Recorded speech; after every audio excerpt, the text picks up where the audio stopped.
to Sound Advice. I am Game Goth, your hostess with the leastest. The leastest. Just kidding. I was gonna say with a ghost, hostess with a ghost-like appearance.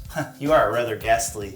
Ghastly and that's about it. And that's about it. And this is Alex, our encyclopedia of sonic uselessness. Oh, what's up, world? How are you today, Alex? Having the best day of my life. How about you? Similar. Good. Brooding in the rainy, windy, gloomy weather? I was surfing. Well, surf goth, you know. But that's not what we're talking about today. No, that's not today's genre. What is today's genre as chosen by you, Game Goth? Well, chosen by me, but it's still curated by you. Still put together by you. I gave you the choice and you chose? Dream Goth.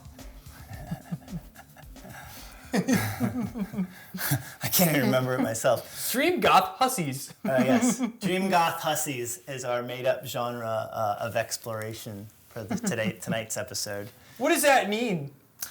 Well, I suppose it means sort of a mix between dreamy, dream pop, shoegazy, alternative rock sounds of the 90s. Oh, and specifically female singers. With specifically female singers. A little bit like dark. Not really. Sure, okay. Well, let's get into the first song, shall we? I think we probably shall. Let's waste not another measure. Let us not. That's a musical term. So who's this first hussy? This first hussy of the Dream Goth au revoir is going to be a woman by the name of Lida Husik. And when you say hussy, is that normally like a derogatory? No, it doesn't mean that in this context. It means like they just sort of, they've got these really powerful husky vocal, not necessarily always husky, but I described it to you earlier as sirens who are bored of luring sailors to their deaths. I think that's a apt description, and we might as well leave it at that. I was going to say languorous, which is ultimately too much for anybody to look up in the dictionary at this point. Do you have the song pulled up? I do have it pulled up. This song is called Hateful Hippie Girls. That's right. Why are they so hateful? Let's find out. In 3, 2, 1, play. Boing.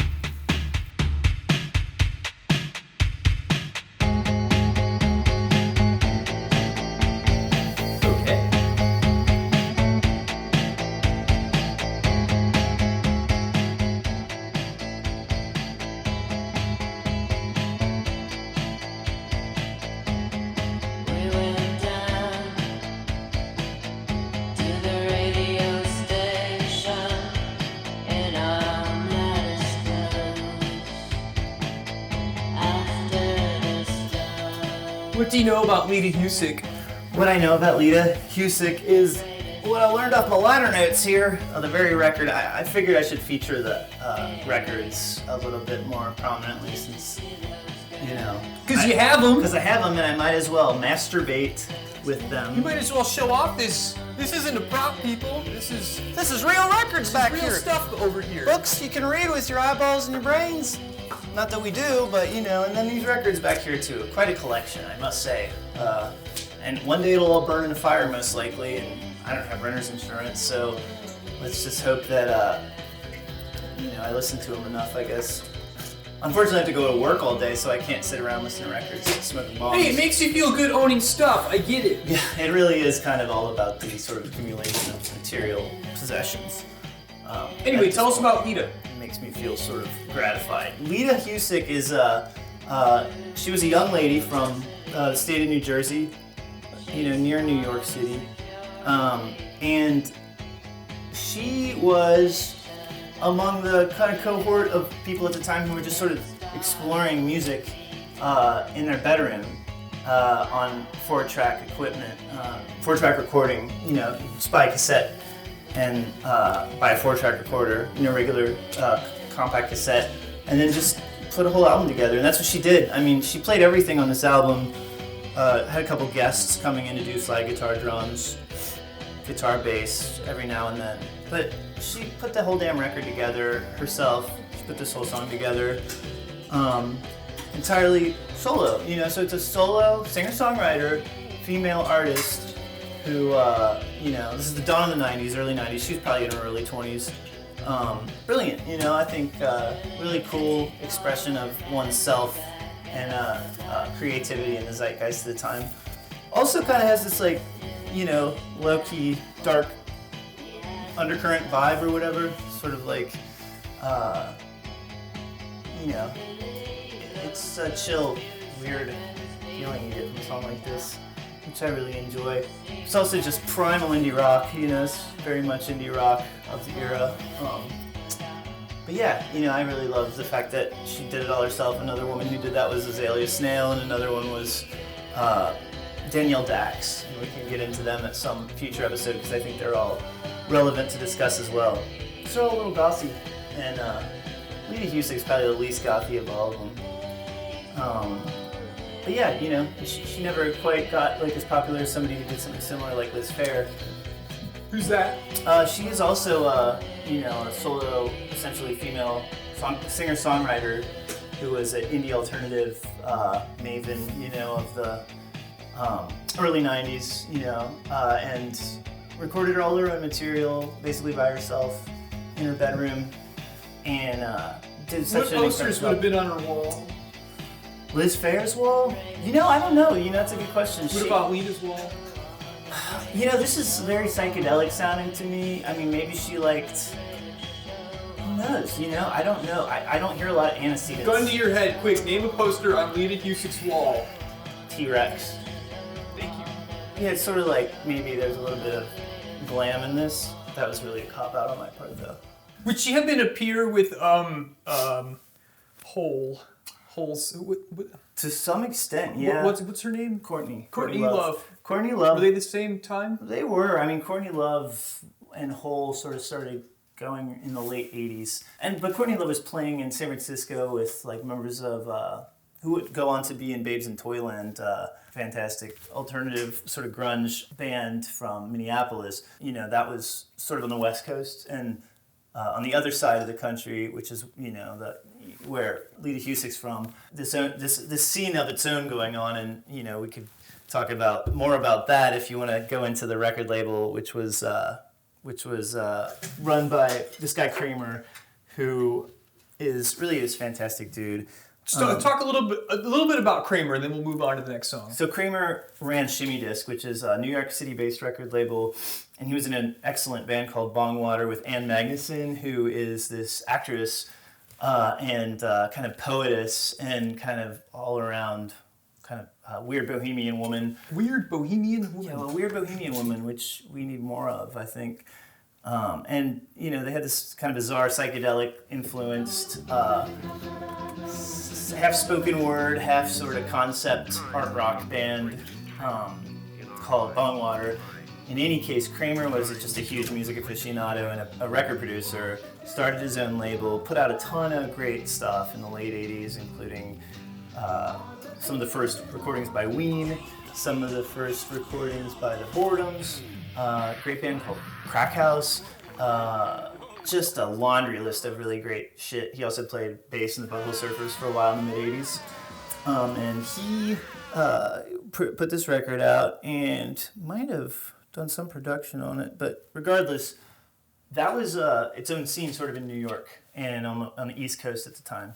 So there was sort of like micro scenes that existed at the time in America because regionalism was still a thing. This was pre-internet, obviously, so we didn't have this big morass of like music to sort of dive into. Morass. A morass. There was morass. What is that? What's morass?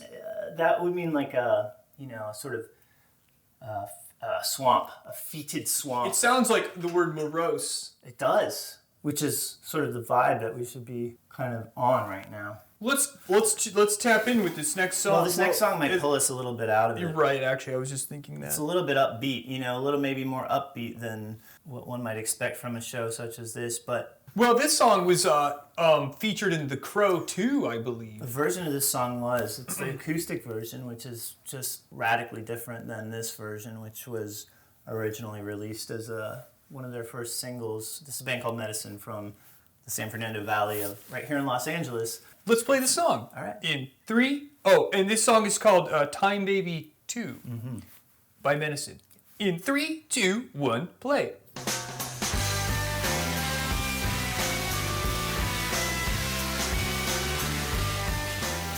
This to me immediately sounds like this would be a song in a late 90s comedy, and this band would have been also featured in the film, and they would have been playing in the background of the scene, or whatever. I don't know what the movie is. I mean, it was featured in The Crow, but not, I don't think they were playing. They were. They were? They were. I mean, they were playing... I've never seen The Crow 2. I haven't either, but it's not a comedy. Did you say comedy? I did say comedy. Yeah. I don't think I would describe it as a comedy. I think it's more of a... It's not a comedy, a drama, you know? Action drama, perhaps? I can see this being in a comedy. Agree to disagree. So, what's some fun? Would you like to? We can discuss this further. No, there's nothing to discuss. I mean, it was never in one, and I guess it could always be in one in the future. And I suppose I hope it does, because it's a song that should be heard more than it is. And the version that appeared in The Crow is not the version that I would want most people to be exposed to. I think this one is far more powerful. I like this one more too. I do too. But most people might not. I don't know why, because it's clearly just joyous, clamorous, to use that word again, wonderful expression of alternative rock at the time. It's like 1982 or whatever. Well, what can you tell us about Medicine? Well, Medicine started by a dude called Brad Lehner, who was... he's been active in LA bands for years before he started this band. He played drums in a band called Savage Republic, who are a fantastic band from, they were like a band of students from UCLA. They used to play in the tunnels underground in UCLA. They have tunnels under there, like concrete tunnels, and you know, they're very sort of death rockish, industrial, proto-industrial as well. We'll explore them in the future as well. Also played in a band called Steaming Coils, which was like his high school band with his friends, I think. Always interesting stuff. This guy's really just like clearly a really creative guy. He's a guitarist in this band, started this band with this woman named Beth. I can't remember her last name because I suck. This lady named Beth. No, you might have read something about... Well, I believe the first singer in this band her name was Annette Xenakis, maybe? Last name, and she was a singer in the Bangles. Right. So I don't know what the fuck you're talking about, but it sounds plausible, and because you read it and did your research, I would absolutely believe I read it on Wikipedia 10 minutes before we sat down. That's reasonable enough for me to buy it, because I didn't do any research. I'm just going on my sort of poorly constructed understanding of all the garbage that I've managed to absorb over the years that I've compulsively read about this band and, you know, whatnot. My pieces of trivia that I've cobbled together in my mind. In any case, the singer who was the permanent singer for this band essentially ended up being Beth. I'm just going to say Beth because I can't remember her last name. Beth Thompson. Beth Thompson, thank you. I'm glad you knew that. You did your research. Wikipedia. Great drummer, too, who apparently played with the Flying Burrito Brothers or something, and a couple other members. And they put out a few records in the 90s as Medicine, and just fantastic records. That song is only available on this little EP here called 5. Or it doesn't have a name, or some people refer to it as Come Here Drink Milk, because it says that on the inside. Yeah, that song was the first song I really listened to a lot when I first moved to LA, and it really just, it's exactly what it felt like to live in LA at the time. That song also brought to me another visual. I want you to finish this sentence. You're listening to that song, and you're running through a field of... Why did penises come to my mind? That's the first thing that came to my mind. But that's probably opium poppies. That's the answer. I like that answer. It's a good answer. Yeah, both maybe would be ideal. Don't look at me, don't. This is my shame. It was a long day at work today, people. Look, come on. Fuck you. Come on, what do you expect from me? It's not an easy job, curating all this music. No, it's quite difficult. It's quite easy and enjoyable, actually. Okay, who do we have next on the list of Dream Goth Hussies? Next we have another band from Los Angeles, or Los Angeles as they used to call it, the old white folks who settled this place, called Ethyl Meatplow. fronted by a woman named the wonderful Carla Bazulik and a great guy named John Napier, who unfortunately is no longer with us. And they were weird. They're weirdos. They're very weird, you know. My mic fell off. Oh, you dingus. I hope mine didn't. In any case, Ethyl Meatplow were a little bit goth, mostly kind of industrial, but they were, transgressional, sort of alternative rockus. What's transgressional mean? They sort of liked to say fuck you to the gender norms and the sort of sexual mores of the time, and they played at S&M clubs, and they were just really into having a good time and being sort of libertines, or at least performing and presenting themselves as weird, Did they ever sexy weirdos. do it on stage? No, I don't think they did, but they might have. I think there was probably almost certainly nudity involved in their shows, and a lot of self-expression at the time. That was sort of their thing. So in any case, let's listen to this song, "Ripened Peach," which is really something like I've never heard anything like it before. In 3, 2, 1, play. Is yours going? Oh, yeah. Yeah, there's a little lead-in. Oh, that's right. You mentioned that earlier. I tried to warn you. You're a few seconds ahead of me. Let's see. I'll go back to Wait. go back 10 seconds. Shoot. Nope. Without. What's your time code? I can sync to you. You're at 16. 19. We're close enough. It's fine. 2 seconds. It's okay. I didn't listen to this one. Oh, listen to it by all means. Don't even ask me any stupid questions either if you don't want to. Just listen to it. 3 pretty rattleheads, smearing mustard on their beds. One is witty, one sharp teeth. One with sockets, rocks beneath. 3 in lockup, whale wrapped, clamped and buttered, neatly stacked. Sorted, pinprick, licky toothed, stuck in sputter, quite uncouth. Like an angel, like a horse, like a hoe with no remorse. I'll untie just enough of each to suck the juice like ripened peach.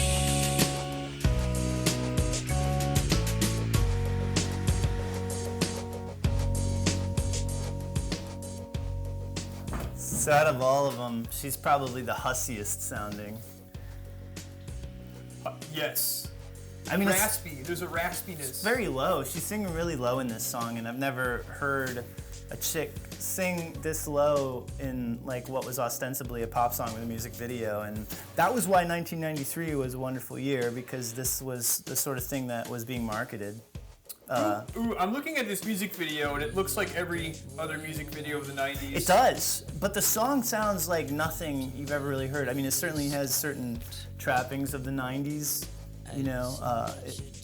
it's synthesized beat, sort of, I don't know, I feel like it's a timeless song. It could be good in any era, but I guess it could have only come from the early 1990s, and regardless, it's such a unique song and really stunned me when I first heard it, because it's just such a bizarre way to make a pop song, but it is extremely catchy and kind of tugs at your heart. Like an angel, like a horse, like a hoe with no remorse. I'll untie just enough of each to suck the juice like ripened peach.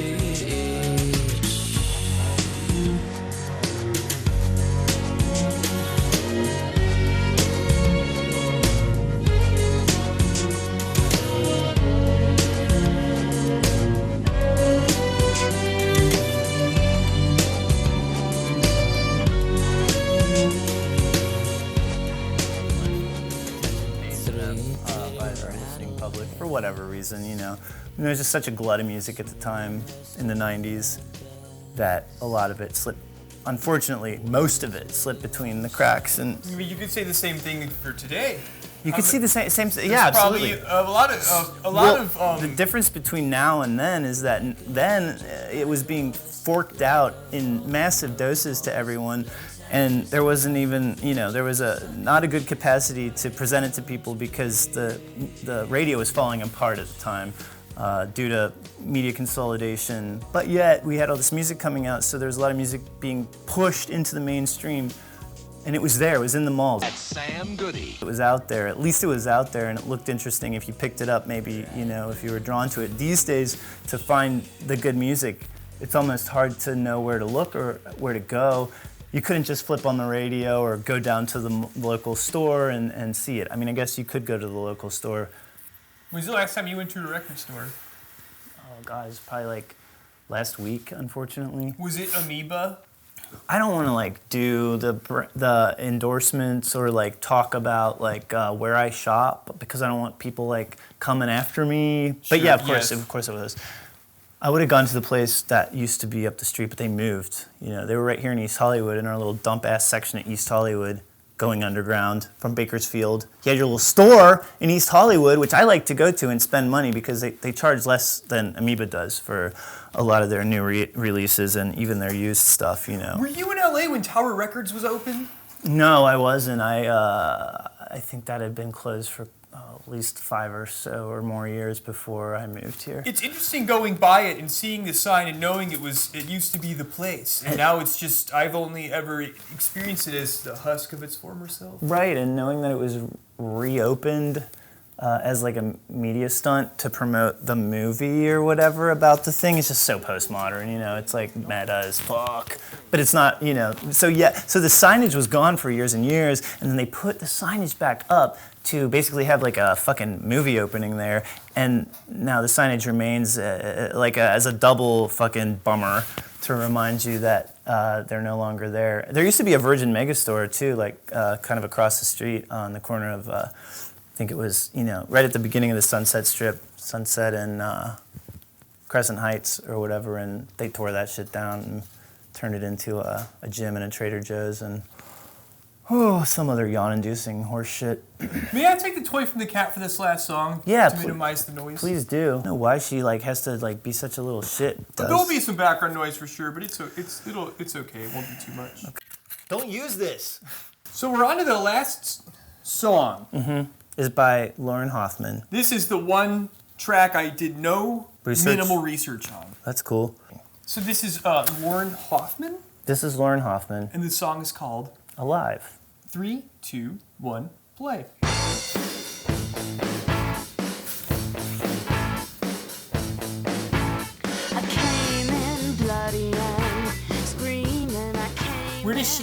Where does she stand next to the other Hussies we've listened to as far as popularity?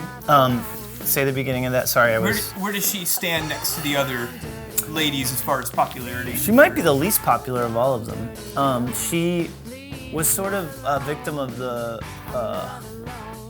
morass of lady singer-songwriters, angry young women who were signed to major record labels in the wake of Alanis Morissette's success. Ah, interesting. So Lauren Hoffman released a record for Virgin Records in 1997, I believe, and it was just around the time that alternative radio was fizzling due to alternative radio formats changing because radio was just kind of all getting bought up by Clear Channel and turned into pop at the time. So in any case, she put this record out called Megiddo on Virgin Records. She was also from the East Coast, I believe, and was, again, like Lida Husik in her early 20s. She collaborated with a guy named David Lowery, who was in a band called Camper Van Beethoven and a band called Cracker at the time. And he, helped her put this record together. She wrote all these songs, obviously, and they fleshed it out with the sparsest sort of guitar-based drums, alternative rock framework possible, and put out a really good record that might remind one of Fiona Apple vocally, I think, and sort of vibe-wise, but it's like Fiona Apple playing post-punk, and that's why, it's just a really kind of cool record. It's got a lot of weird, dark themes. Blood is mentioned many times. Count the I think she talks about in the reissue I have on vinyl, which it never came out on vinyl in the first place, so it's not a reissue. It's the original issue of vinyl, never before released on vinyl. Came out a few years ago.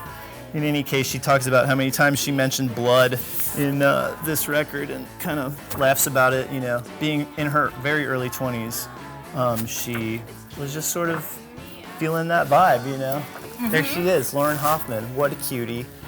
Exploring the dove. Exploring the macabre imagery of her mind. Yeah, exactly. Just being a lady in 1997, and you know, it's a cool vibe. Assuming that the blood references were entirely in relation to menses. They're all menstrual. Oh, because in that case, I wouldn't consider that macabre. It's, well, you know, I don't know. It depends on how terrified you are of the women's anatomy. Sure. Yes. I am petrified of it, mortified, and that is why I'm a homosexual. Vagina to me is a cavern not to be explored or even thought about because it is a dangerous environment and potentially toxic to my well-being. I joke. I think the women's vagina is a wonderful thing, and you know. I have a much more neutral relationship to sex organs. That's what we should all have, I suppose, you know. In general. Well, you're lucky in genital. You, unlike me, don't have dicks circling around, you know, the top of your head all day like the stars that, you know, the Looney Tunes characters have after they get hit on the head with a frying pan. This would explain your earlier answer, your Freudian, not even slip, your Freudian default. What would you call it? Yeah. This wasn't an accident. This was a Freudian on purpose. Yes. That is part of that's my lot in life, you know. I meant to suffer that, and I do suffer it. It is your cross. It is my cross to bear, my albatross. It is the millstone around my neck with which I must live, and it only gets heavier, you know. You know, dick heavy space armor, sags brother. lower with age. It does sag lower and lower, and you know. What some final thoughts are on our genre this evening? Yeah, I think it's more than anything worth mentioning that the 1990s were special because women were suddenly just normal parts of rock and roll music, and never before had that been the case. It almost seemed like every band had a female member in it for a while, and it was cool to have a chicken fucking band. Or to have a band made entirely of female music players, although they would unfortunately be tagged as the all-female rock band blank, you know, which is really lame, but there were so many of them that it's like, cool, you know? So women were welcomed in that movement, and that's also just part of kind of the outgrowth of punk rock. In any case, it was cool to be, you know, a weirdo, goth, hussy, grunge, dirty girl, and wear whatever the fuck you wanted, sing weird songs, and express yourself in a way that, you know, was clever and a little bit threatening, or a lot threatening, and appealing enough to get your ass signed and your band signed to a major record label to at least put out one record that is filled with interesting songs, or at least has one really interesting song. And that was a good time, I think, and something that we should all sort of aspire to do again. Not regressively, but moving forward, you know, and ultimately fuck gender. But rock and roll is passé these days, and that's a good thing in a way, but also it's unfortunate because we've lost one form of expression, or we failed to evolve it, and I understand why, I think, because it's just, who cares? But it would be nice to have sort of more women fronting bands, to have more bands in general, because they're a great sort of us against the world little technique. Bad attitude negotiation device. That's what it stands for, BAND. That's the backronym. Well, maybe these dream, I'll tie this back in, this was aquatic reference to the thing I said we've listened earlier. Yes, perhaps these gothic sirens have lulled you to the shores where you will surely and quickly meet your doom, or perhaps you will ignore them and carry on and sail into the horizon. Just live out the rest of your meaningless life. Either way, this has been Sound Advice. Thanks for listening to us yap. And you, this little kitty, you need to be quiet. Come here. Hey, assholes. I'm the cat. You guys, I don't give a fuck about you. But